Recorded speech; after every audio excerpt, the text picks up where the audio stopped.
Hello, and welcome to this Christian Walk podcast, the show where no topic is too taboo to empower you on your walk with God. I'm your host, Marley B., and it is my privilege to welcome you back to the conversation.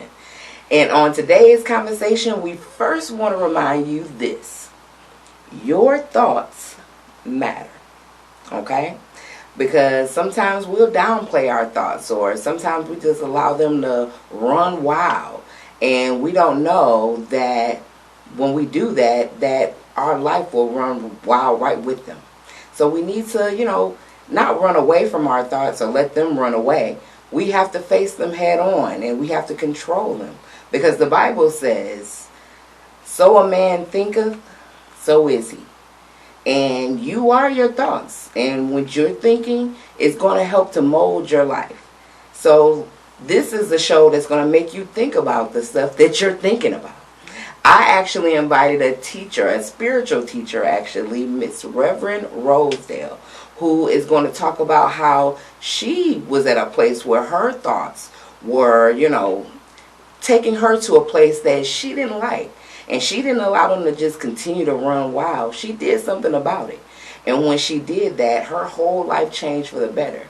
And she didn't just get this information and keep it herself. She decided to spread it around, make it her business and her ministry. It was a great conversation. So let's get into it right now. Walk with me, talk with me. What you know about God, will he ride with me? Come and open my eyes for me, hear my story. Show me more what's in store. And once more, listen homie, can you walk? Hello, Reverend Rosedale Jones. Welcome to this Christian Walk podcast. Hello, Marley. It's good to see you today. Good to see you today, girl. It is good to see you. Thank you so much for being on the show.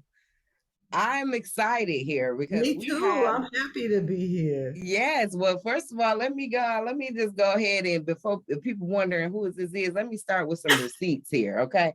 We're going to start with some receipts. First of all, we have Reverend Rosedale, who is a licensed spiritual practitioner, ordained minister, a life coach, a certified fitness trainer, helping people heal through yoga, cardio, and other body and spirit classes. I mean, you're a busy lady, and people is your business, and service is your business. And so I'm excited to have you here because somebody who has dedicated their lives to making sure every other people feel better in life. That's something that should be celebrated. That's something that should be acknowledged. And that's definitely something that should be featured. So I am excited to have you here and to hear your story, Absolutely. Absolutely. Yes, ma'am. Yeah, so we're going to get started because we know having this be your life mission, that's just, it's a road to getting here. This is this Christian walk. We talk about the spiritual walk of people, regular everyday people, people that, a lot of people might not know who you are, but we want to change that because people should know who you are, because a healthy spirit is your life, and people out here, there's people out here in really a hopeless state. There are people out here who are needing what you have, knowing how to live and thrive in a positive space and allowing that positivity to help manifest everything in their lives. And that's Absolutely. your business, right? But that's not something that just came to you from the womb. You didn't just come out like, I have it all figured out, so let me just teach everybody else. There was a road to get here, right? Absolutely. And I think it's important for people to know that this took work. It took work, life work for you to do and hard decisions and really in discipline. It took all of those things. And also it took, time. A lot of times we live in this microwave society. Oh, We want enlightenment. We want this vibrant life, and we want it overnight, but it doesn't happen like that. And so let's first start with your story, right? I know that you you grew up in New York, but tell us what that was like. Did you have like a religious home? Did you have siblings? Oh, yeah. I grew up in New York City and between New York City and Florida. But the thing about my upbringing was we were very traditional Baptists. And I didn't quite understand it all, but and it all didn't make sense. But at some point in my life, I felt like this isn't enough. I need to know how this works in my life, especially in 1990s when I got stuck and my money was low. Everything had just come to an end. It seemed like I had nothing. It seemed like everything left. I was riding high, living, well, money to money. Everything was great. Then all of a sudden, boom. And I discovered that God needed my hands empty because that's the only way I could really hear. Not only that, the gifts that I was given from that point on were given to me so that I can give it to the world. And all the stuff that I thought was going wrong and wasn't happening for me wasn't so true because I had to have that happen so I know how to handle God's people. And so that's what I believe happens. And so when I got to that point where this is what I'll do forever, I knew this before, like when I was a police officer since the 80s. And then I came into working with youth and young people and their families. So way back then, even though I was being called. I was going to say I didn't hear the call. I was being called. I just didn't know where to look.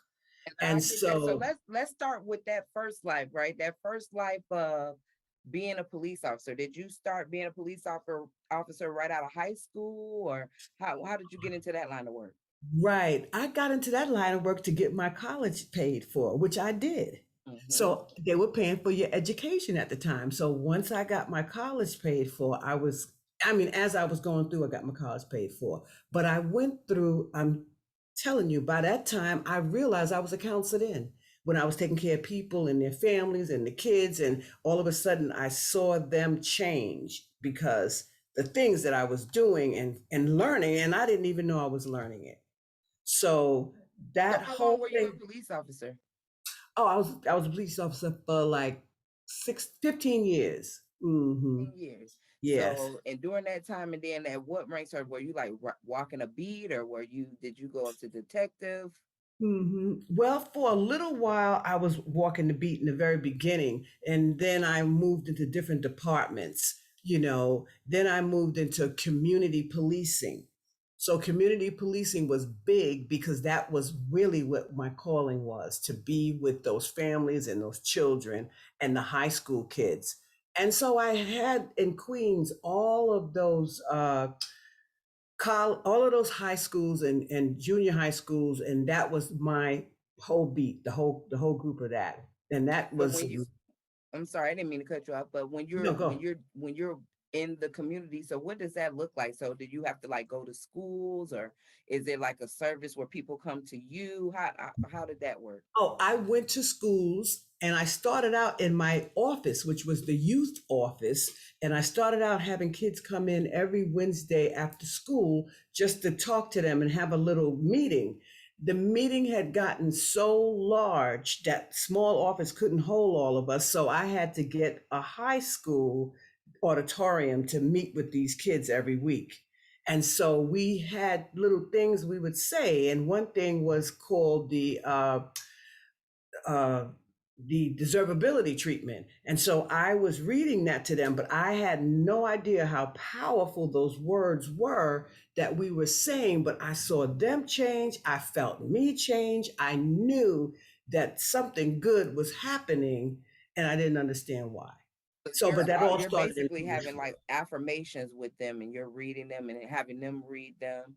exactly, and we read them together like it was and like it was the Pledge of Allegiance. We Hmm. would read it together and say it over and over and over. So if you're saying these words over and over into your mind, you can only go there, Hmm. and that was the most powerful part about scaling, moving up. You know. And when you're dealing with these kids, what kind of issues did you frequently see? in these kids? Oh, I saw drugs. I saw robbing people, breaking into homes, stealing from me even. One kid stole my little beeper. We had beepers at the time. One kid stole my beeper, but I knew he did it. But I did it in such a way that he brought it back to me in tears. I saw the ones that used to do just little mischievous things. They had begun to change. That's the change I mean, things that they were doing at first and then all of a sudden began to stop, and then they would come to me and tell me things. So I felt like, good, now I got it. I would get the ringleader of gangs and make that person cry, not to intimidate, just to, I just knew that this was a gift I had, to get him to really look inside of his heart, and then all of a sudden it would shift him around. So it was a wonderful experience as far as watching people from that time to now. Mhm. You're dealing with gangs, and did you ever have any kind of, where I mean, you're a police officer, so obviously every day you're putting yourself in a line of danger, right? Right, But did right. you have any like immediate danger while you were working in the community like that, working with the kids? Oh no, I was always taken care of. I say blessed and highly favored. I mean that. Yeah. I didn't have, I had some real bad people around, but the bad didn't come out of them around me, if you Hmm. know what I mean. Hmm. Um, and the thing is, when I say that the head of these gangs that were bad or whatever, I became friends with them first, and their followers followed them to me.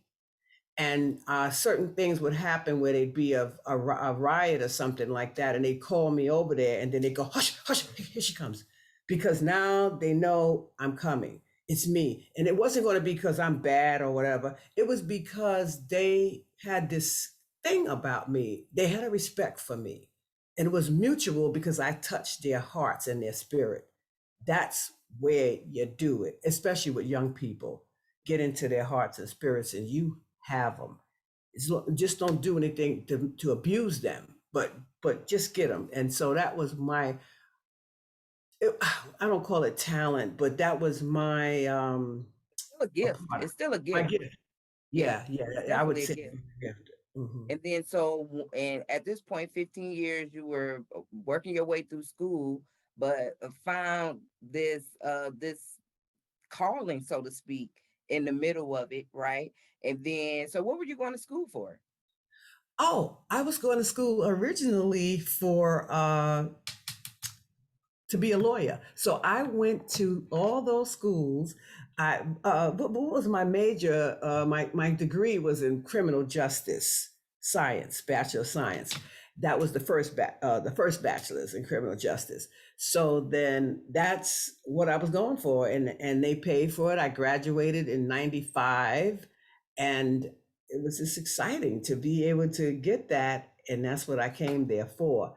Not long after that, I left. And so now then you get to, now you're doing this rewarding work, right?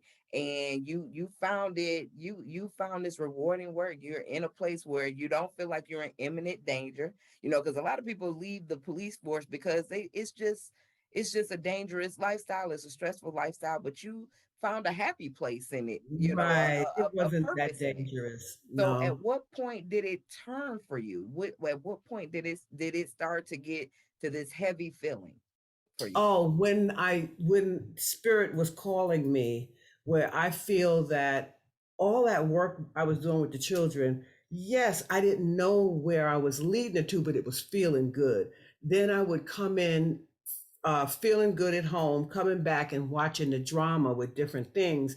And then in the summer of one of those of 97, I remember Luima was a guy who the police had took him into a bathroom and really plunged him and hurt his insides, all kinds of stuff. And I said, I can't represent this anymore. I can't even tell people I was that. I wasn't proud of being a police officer anymore. It took the wind out of my sails. So that's why I left abruptly without even thinking about it. I said, no, if your heart ain't in it and you're not happy, you gotta go. And I have done that a lot. And that's where I said, oh, everything went crazy. I wasn't working and it's just amazing, but I could not work for them. Was that the first time you had, you know, witnessed like police brutality? Because that's basically what you're explaining Yeah, what happening, right? personally, no, that wasn't the first time I did, but that was the most heinous thing on our watch that I feel it was to me. I mean, oh yeah, I heard how I would be able to go and help people that was spread eagle on the ground for no reason, and I would talk to them. I got a little annoyed when I would try to help them, and then they would come around and bring the family flowers and tell them don't complain. And then when I come there, they say, "Well, we changed our mind. We don't want to go against the police." And those are things that, to me, if you don't want to keep doing something about it and you keep letting them buy you, then they're going to continue doing what they want to do to you. And so those little things, but that didn't bother me as much as that heinous mess that they did to that man. So Die? to me, Did he live? he lived. And another thing is the wife, I saw her in the paper, and I said, I didn't see this personally, but I knew it happened in the 7-2 precinct right in Brooklyn, and I'm in Queens. And the wife was so distressed after what they did to her husband. So I said, they took her husband's manhood. That I that to me was the worst thing you could do to another human being. So was it like just like a traffic stop that went just totally bad? Like what happened? No, they were supposed to be at a nightclub or something, and everybody was the police were there, but somehow the police escalated it. I noticed that happens a lot in black communities. I have to admit, that's true. That happens a lot, and it escalated, and then they took him into the precinct, and they heard that man screaming all the way downstairs in the, like if you're that big building, and they heard that man screaming and for his life, and they was plunging him with a stick in his anus. That did not sit with me. That was the To me, that was horrible. And so, yeah, that was a horror. And so I couldn't work anymore. I couldn't come there. I was, it's everything just fizzled. Yeah. Even, leaving the community and not doing that anymore, I just wasn't feeling that. So that was one thing. And that was a major thing to me. Some people could say, well, I'm staying, I can do it. That's certain things you just know what you cannot represent anymore. And that was cold for me. And That was it's many jobs or careers that one can do when their heart and mind isn't in it. And I just don't believe police officer is one of them. yeah, That is no, just too dangerous of a job for you to continue to show up every day and you're not believing in what you're doing. no, And I think that's the problem with a lot of people, a lot of police officers right now that's going around, whether they're on the take, whether they're, engaged in some kind of brutality or just something that's just totally illegal and covering up whatever the situation is. If they're doing those things, a lot of times they don't care about what they're doing. They only care about what they're saying. They're jaded. And a lot of people need to have psyche valves that are not. exactly. That are Mm-hmm. not. So I Mm-hmm. get that. So when you made the decision, you just up and was just like, okay, I quit. How did Gotta that go. go? Here's the gun, here's the badge. That was all it was. One day I just got up. Here you go. Done. Wow. And it And wasn't then like I had somewhere to go. I just had to leave there. and so you It's didn't think, okay, well maybe I'll go and use my degree or finish my degree. You just wanted nothing to do with the law. right. None of that because it was like looking through and all the things I saw happen where certain people would go to jail and certain wouldn't. But if you had the right people, you was not going to go to jail. And if you didn't, they're going to put you because they need people to work for free. They need slaves. Really, kid you not. I mean, it's not. what you think, what people would automatically think it is, they have to have free labor. So it's very easy to put them in there, the ones that don't have the money or can't afford their way out, because now we got them and we're going to make them, that's a whole new, and then in what is it called? Indentured population, Yeah. those people, you know what I Yeah. mean?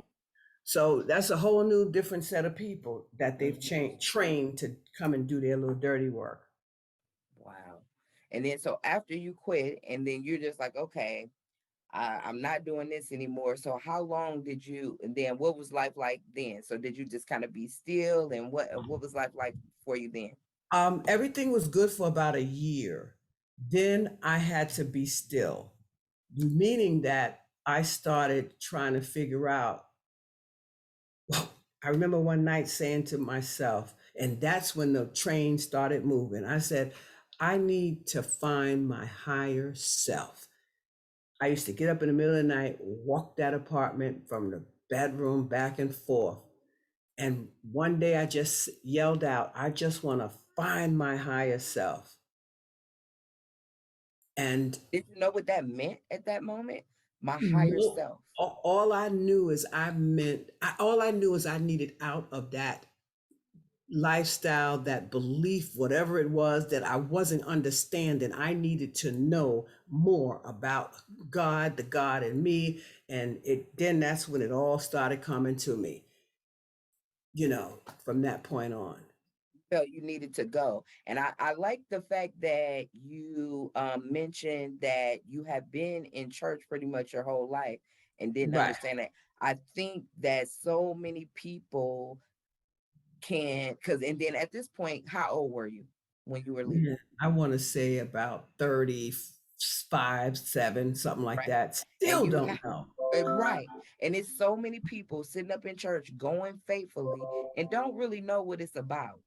No. And that's something that I feel very strongly about, because I know it was the same thing for me. Like, I went to church for years. I was one of those people, gotta go to church, gotta go to church. My week Yeah. not right unless I go to church. My Yeah. you knew that. And you knew that, it was a little bit better for you that week, or whatever the situation was, when you went versus when you didn't go. And you Hmm. felt yourself, a little bit more lost when you, or a little bit more disconnected. But when you're going, you're still missing it. We're there in the ritual of things, but not really for relationship. Yeah. You Yeah. don't understand your relationship in the Yeah. whole scheme of all of that. And then so when you find out, okay, I need to get to this higher place, what do you do to achieve that? Oh, a lot. Oh, a What's lot. the first thing you do to achieve that, I should say? The first thing that I do to achieve that is pray. And from there, I listen. Oh, and here's the deal. I had been making, you remember, I don't know, back in the day, we had cassettes tapes that we used to make. And I would go to the store and make them for those kids in the communities I was serving at the time, and make them to sit down when they go home and listen to it. And I would say things into it, and make them calm and relax and all that stuff. That's another piece that I forgot a little bit, but I can't forget it for too long.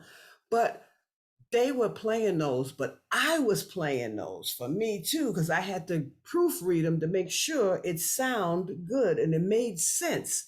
And I would put myself in it and listen, but I didn't call it meditation. I just called it relaxing. And then what happened was it became more of me, and it just made me stronger and stronger and stronger and stronger. So that's the first thing I must say: sitting, sitting, sitting. When you said, where did you sit? How did I sat for many days like that? And then all of a sudden I listened to the certain things that would tell me, you need to give so and so a call, or you need to do this. Oh, it's time for you to leave New York now. And I said, what? No. Yes, it is. So then I left, so that's what happened. Then once I left New York, see, that one day, how do I find my higher self? Went to a couple of weeks and months and maybe another year of hanging out there until I said, you need to leave New York. no, where I'm going. Went all the way out to California to join my oldest daughter, who was in the Navy at the time. And that's where spirituality came in. So I was following the lead that Spirit was giving me to go. Even though I couldn't see it, I still had the faith that this is good for me. Scared, but this is good for me. It's scary when you get that nudge and it's like, Yeah. and I know that feeling of talking back to it like, what? Did you sure? Yeah, No. like, what do you mean? No, this That don't can't make be sense. right. This can't be right. That don't make sense. Like, That's right. That's right. right. But That's and it's when telling me that's why you sit still so you can hear yeah, me. because all the best stuff is on the other side of the stuff that we're scared of. I found Mm-hmm. that out too. And so when you go to LA, now at this point, have you been to LA before? Oh, San Diego. Mm-hmm. I mean, San Diego. No, not really. I hadn't been to San Diego, but I started milling around and found this one place. Um, wow. I was coming back to a funeral with a friend of mine. We drove back to the East Coast to Florida because my uncle died. Mhm. And so when we got there, I stayed with another friend while my other friend went to Macon, Georgia to stay with her family while I stayed in Florida with mine for the 3 weeks. And that whole time I was watching Joyce Meyer, Creflo Dollar, and all of these regular traditional ministers Mhm. and all that. But I was seeking, I was listening, I was trying to see what is my message. That's all I would watch for some reason. Didn't want to watch nothing else. Oh, she comes, here he comes. I was really watching it. So then, as we were traveling back across country, and somewhere in Arizona at 10 o'clock at night, a radio station said, if you're struggling with your life and you're not, come to church for today. And I said, what? So I knew it was that message was for me. So I said, "Go back there, Gina. Go back to that." She The said, "I don't know station. what that station was." So she couldn't get to the station, and she kept plugging around in it. And I said, "But it had to be." She said, "It's that one." I said, "A jazz station? No, jazz. No, can't be. That's not where it was." She said, "I wasn't on nothing else. I was on this for real." Okay, so I said, all right, I'm gonna call that station tomorrow. So I called that station the next day, and someone said, no, I don't think we've talked about a church. I don't think so. Called the And station. so, yeah, called the station now, and that person said, no, I don't think so. And then I kept, and there was a song called by Kirk Franklin that I would listen to all the time, talking about down by the riverside, down by. And I would just listen to that song, and I was walking around cleaning and listening to it. Then all of a sudden, the voice said, call that radio station again. I said, I called them, come on now. This is how I communicate with myself. I know it's gotta be spirit trying to call me.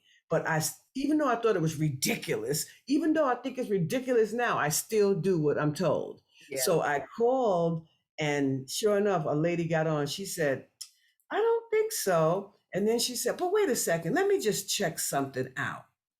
So she was gone a long time. She said, yeah, you said it was 10 o'clock at night, and it was, she said, yeah, we did. We had a thing called from a unity community, a unity church. It said, yeah, she said, yeah, here's the phone number. Okay. Got the phone number to that church, called it. And the first thing I wanted to know is, do you believe in Jesus? Because that's where I was at the time. That's all I knew. So she said, yes, we do. I said, good. What are your service hours? That's all you had to do was tell me that, and I was good. So I went in there, and all of a sudden, when I went that first Sunday, it was so much light in there. I just felt like I was walking through a tunnel of light. It was bright. Not anybody else probably didn't see all that light. I know this was the place to be. I heard what was being said. She spoke into my spirit. I started taking classes and never looked back. That's when I began to understand spirituality. That's when I really began to understand this is what God is doing for me.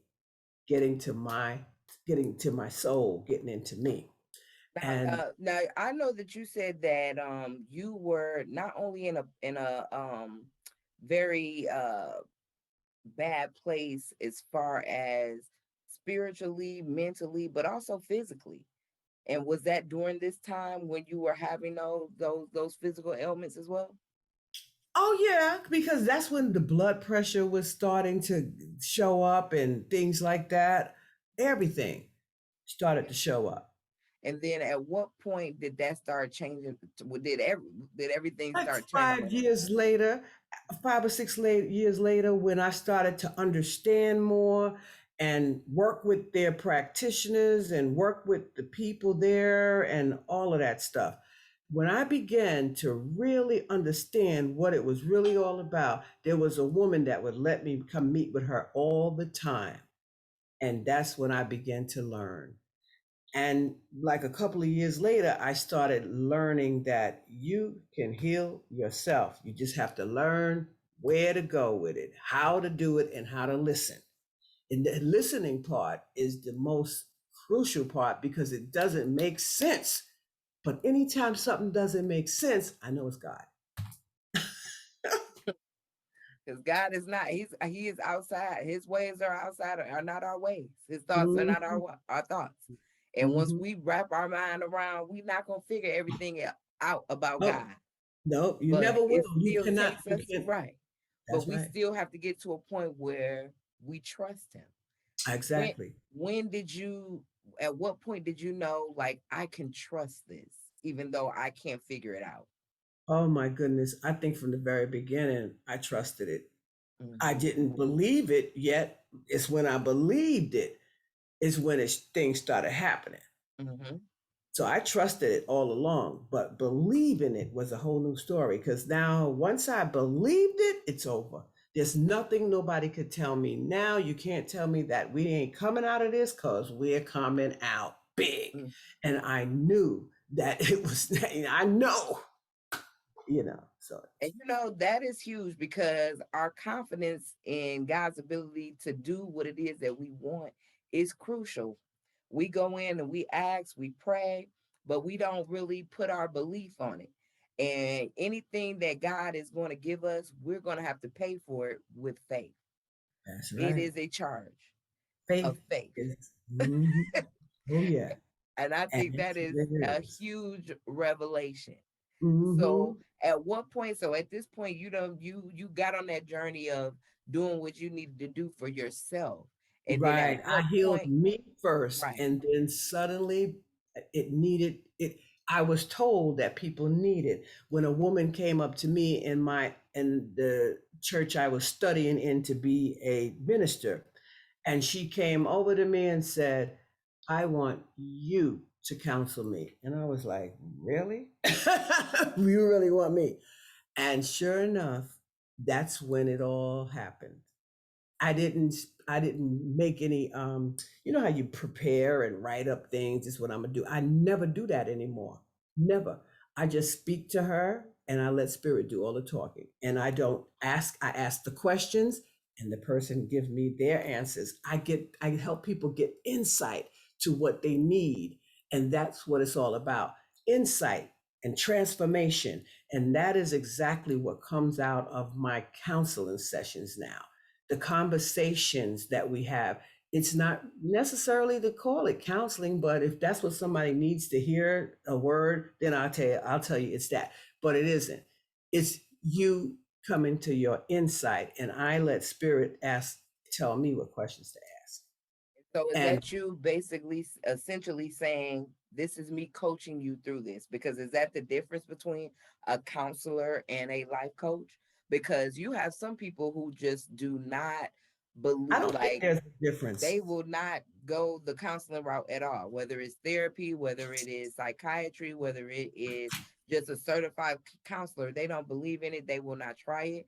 And I just feel like in this age of mental health being, it's on the forefront, but it been something that should have been a priority, right? But we Yeah. understand we can go. all day talking about what should have happened, but at the point now is the time to just go ahead and say what needs to be done and what's available out there. Because my Right. thing is, if you don't want to seek a traditional or the standard or the typical counseling session, there is an alternative, and that's Mm-hmm. what you offer, right? That's right. You know what I'm saying? So I Mm-hmm. feel like, people need to know that these alternatives are available. But just to be, totally transparent, especially when you're talking about people with faith, they Mm-hmm. have they have different doubts about going to someone who would even use the term spiritual. If you're not going Absolutely. all the way with, straight out from the Bible all the time, you'll have people that flat out deem it as the devil, and you'll have some people Exactly. just say, okay, that's with witchcraft. And what would you say to those people who, would consider your services something that would be against God when I all, would, that's you know, right. I tell them to go do your research. First and foremost, do your research, because a lot of people think they don't need help, but yet still they're sinking. And they think it's taboo to have to get someone to help you and talk to you. You should be able to know for yourself. No, there's people that are definitely God ordained and know they're God ordained and ready to help you. But a lot of people just believe that no, it's not traditional. It's not what everybody else does. And sometimes you don't need what everybody else does. Sometimes you need something more for yourself. And that's the biggest thing with most people. I believe that they feel that that's not what I'm used to doing. So they'll die with the music in them and I unless like they how do you it went in naturally. there and was like, is Jesus in there? Because That's right. you have people that'll say God all day, but they want to leave Jesus out. And at the end of the Hmm. day, any conversation about faith that leaves Jesus out is not a conversation worth having. you know Exactly. this is this That's Christian right. walk. We are rocking with Jesus here, and that is just how I That's feel about it. right. And Hmm. so And that's you right. know I feel that I like that you are saying that, because when you hear about people, because I I love me some Eon Levine's out, right? That's my girl. I know she is like a new thought teacher, right? But I also believe she is definitely rooted in the Bible, and that she has a relationship with Jesus. I really believe that. But you have people that will just say, uh, no, she don't. She's a new thought teacher, and anything new, people Yeah, people they, just they don't want nothing to do with. and you know what the sad part about it is? You got to go new anyway because the old is not working. And This see, and this is that what it part. is. They have to get used to the fact that I've got to change. Because Mhm. if you think the old brain is going to help your life to heal, the old brain cannot heal that life. A new brain has to do it. So you have to learn some new stuff in order Mhm. to move on. Change is inevitable, but you can't change in the same old mind, you Mhm. know. And so that is so key. Yeah, So key. it's And so definitely that's right.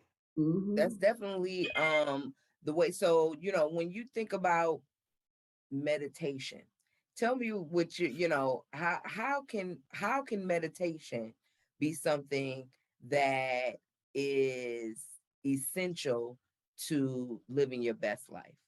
Oh my God.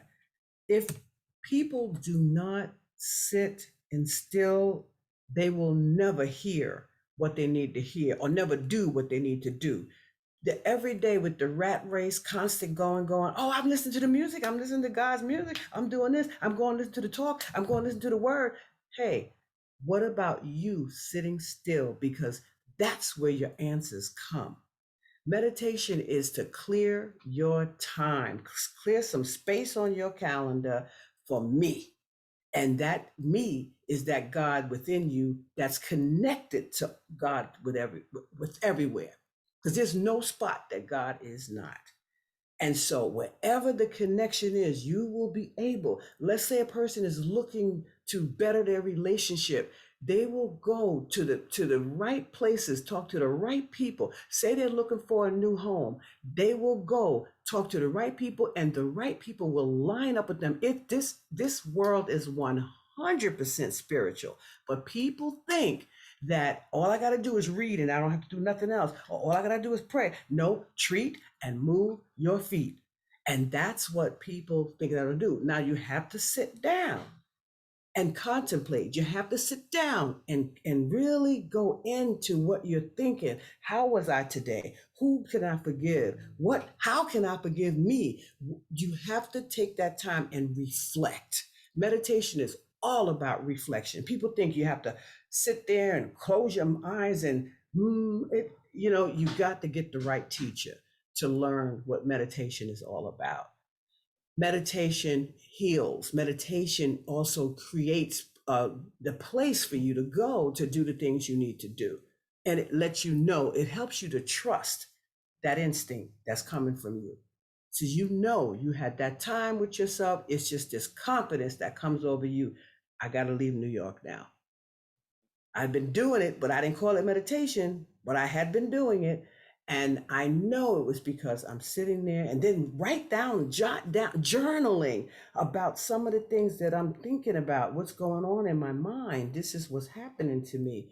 And then you start to see that you are really peeling the skins of the onion back to get inside there. That little piece, that little small piece of you is covered with so many memories, so much stuff, but let it go and doing it in meditation. Meditation is the most powerful tool that we have if we ever want to really change this world and change ourselves. It's the most. Because it's basically so meditation seems to be pretty much like the twin brother to prayer. So, because it's like, because I feel like it's two different things, or is it, or to Well, me, it or is it is one two and the same? different things. It is two different things, and you get two different things from it. Meditation is not the prayer. The meditation is where you listen. The prayer is where you make the demands, if you will.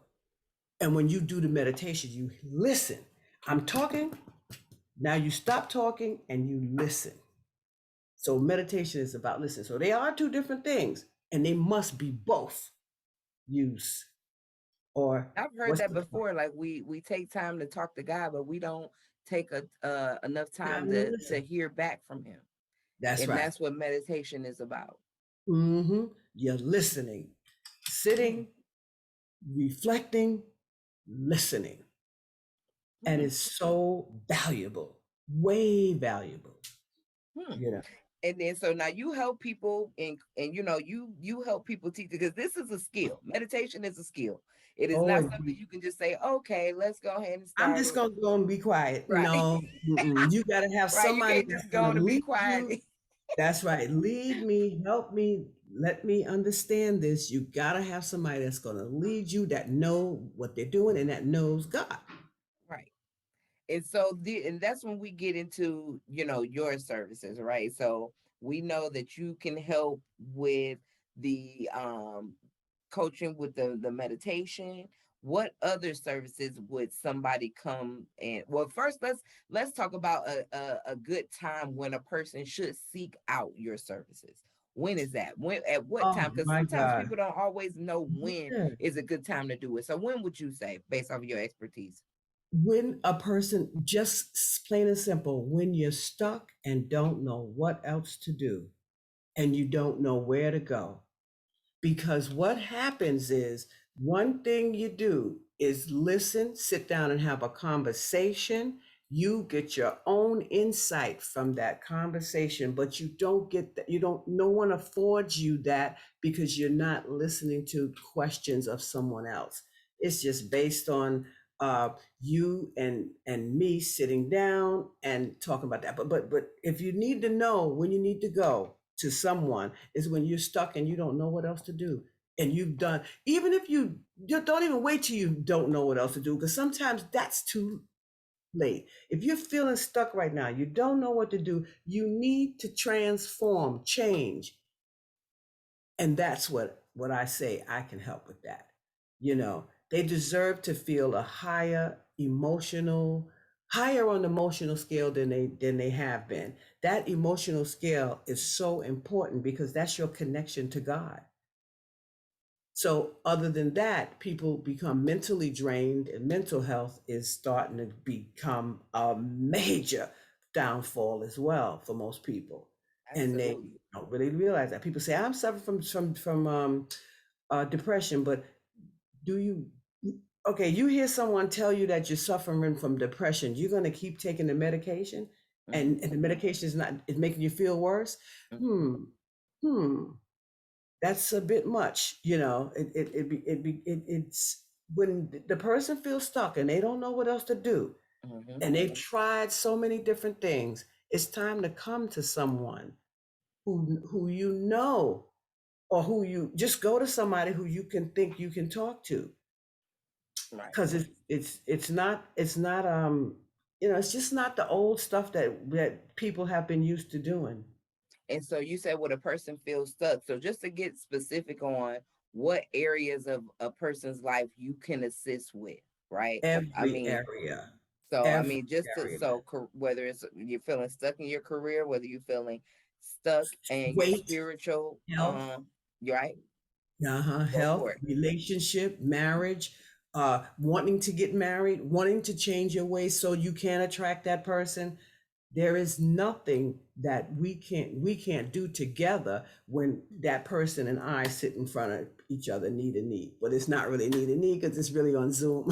But Right. basically, it's really that's what is really good. So I can give some examples of some of the people. Like this one lady, three people I know went into remission from cancer.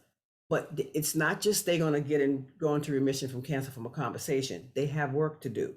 They have to start to do some of that work to get it in themselves. Then there's another person who was supposed to have knee surgery on both knees, and because she changed her mind, her body changed. That's why my company is called the Mind Body Spirit Center, because you got to use all three of them in order to heal. You got to put them all together. It's all one package. It's not just my health, it's my spirit, it's my mind, it's my body. And so and sometimes I use yoga for some healing. And that's where maybe the person with the knee surgery comes in at, because the doctor will tell you, "Oh yeah, you're bone on bone," and people don't know what that means. They go, "Oh really? Okay, I gotta go get the surgery." Whoa, wait a minute. That just means that those synovial fluids are not rolling around in you. That's just, I'm going too much explaining this. That, but basically, it's a lot of things that people are missing that they need to get to. So it's best to come and talk to someone else. Then we have another person who 6 weeks later, from the time I start speaking to her, who were who first of all she wanted to lose weight. I said, but before you lose weight, we gotta get that mind in the game. Getting that mind right first. We can talk about that. 6 weeks later, the first thing she can remember doing is, wow, I have better eating control. I'm more under control now. That's the first step. The next step is, once you get under control, you'll see the right things to eat. You don't diet, you just know what's right Lifestyle to eat. change. Yeah, style, changing habits. And then Mm-hmm. the insights, oh my God, those insights are powerful. So these are different things that come about that really, really work. I haven't worked with anybody who have not transformed and received change. Not a soul. And some people I will fire and say, I won't work with you, especially if that belief level is not there, and you just saying, well, I don't know. Okay, but I'm not the one you need to talk to. And There's how long have somebody you been doing this work now? over 20 years. And how Yeah. many people would you say you've helped? Oh man, I want to say hundreds. Mm-hmm. Uh-huh. And it's been years of fun, and seeing it is exciting, you know. And another thing is, people, when we're together, learn authenticity. We are definitely in deep authenticity, meaning we're real. You see, a person can't come to me unless they're real or they're not coming. Because I can, as we're talking, we'll be able to, say that, okay, this is not going to work, because if you're not going to be real. So authenticity is a must. So two things: the person don't know what to do, they feel stuck, but they want help, and they're authentic and vulnerable, ready to actually talk. And now we got success, if Right. you will. And then Yeah. so now because of Zoom, because of technology, you're able to help people with these classes. You can help people internationally pretty I much, right? do. I do. I have people in California. I have people in New Mexico. I have people in Mexico.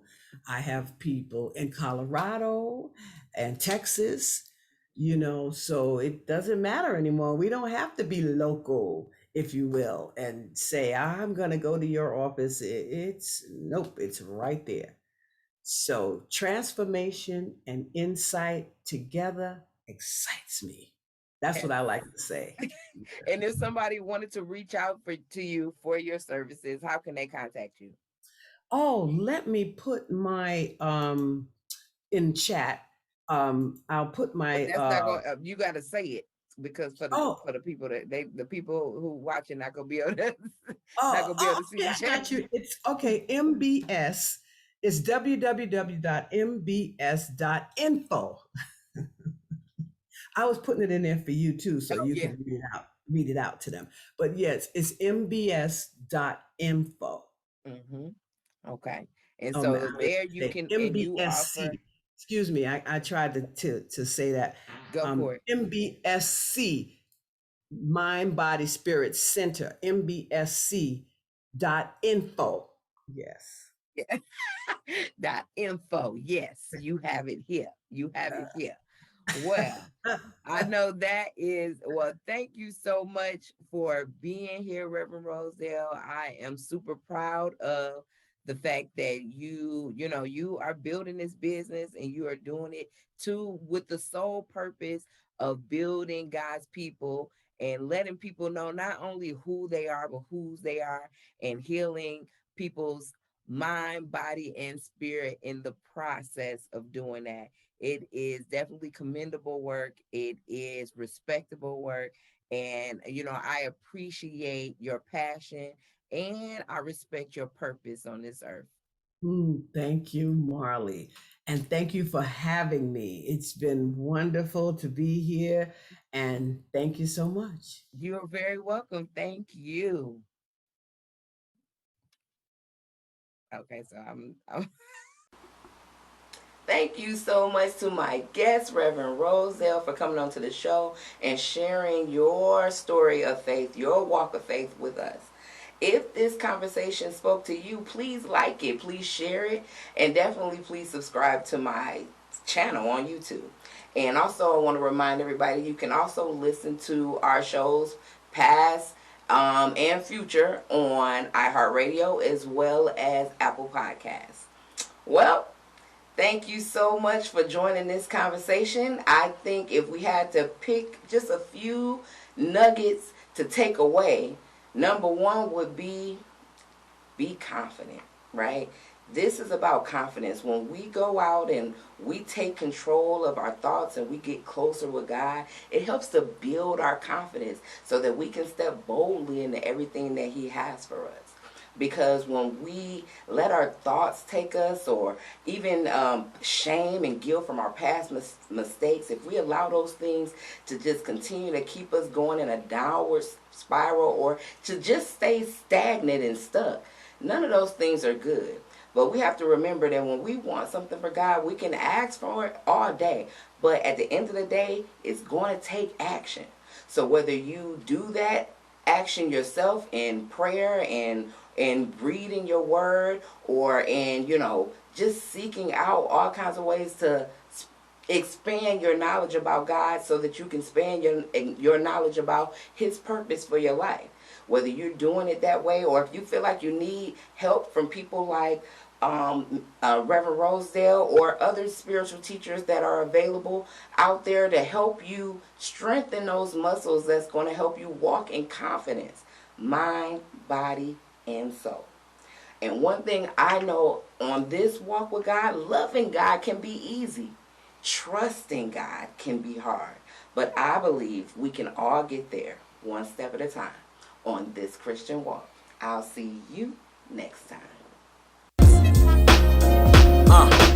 Walk with me, talk with me. What you know about God? Will He ride with me? Come and open my eyes for me. Hear my story. Show me more what's in store. And once more, listen, homie, can you walk with me? Talk with me. What you know about God? Will He ride with me? Come and open my eyes for me. Hear my story. Show me more what's in store. And once more, listen, homie, can you walk? Can you walk? Let's walk.